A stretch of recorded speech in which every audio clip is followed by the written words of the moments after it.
पहाड़ियों के बीच बसा एक गांव धुंध और सन्नाटे में लिपटा हुआ। गांव के ऊपर एक पुरानी हवेली, उसकी खिड़कियां खाली आंखों जैसी। हवेली एक भूले हुए जमाने की निशानी थी, अपने पुराने रहने वालों की कहानियां फुसफुसाती हुई।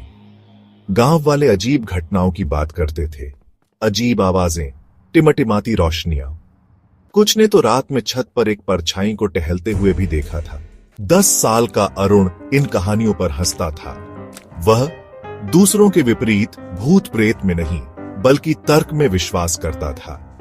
एक दिन कुछ बड़े लड़कों ने शाम के समय में टहलते हुए अरुण को हवेली के अंदर कदम रखने को कहा।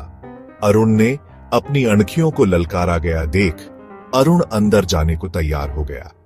जैसे ही सूरज क्षितिज के नीचे डूबा, लंबी परछाइयां डालते हुए वह लोहे के भारी दरवाजों के पास पहुंचा। जैसे ही अरुण ने किरकिराते दरवाजे को धक्का दिया, हवेली से एक सीलन भरी गंध आई। धूल से भरे फर्नीचर मकड़ी के जालों में लिपटे हुए थे, दरारों से छनकर आती कमजोर चांदनी को पकड़ते हुए वह हवेली में और अंदर गया।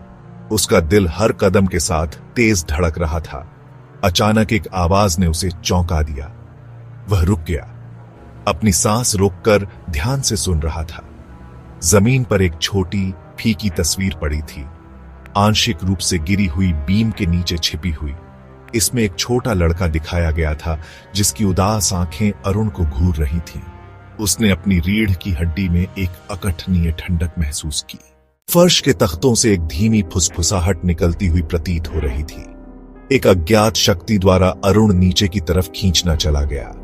अरुण खुद को हवेली के तहखाने में पाता है।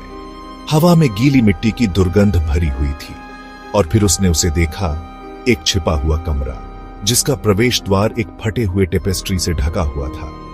इससे पहले कि वह प्रतिक्रिया कर पाता, एक ठंडे हाथ ने उसके मुंह को ढक दिया, उसकी चीख को दबा दिया।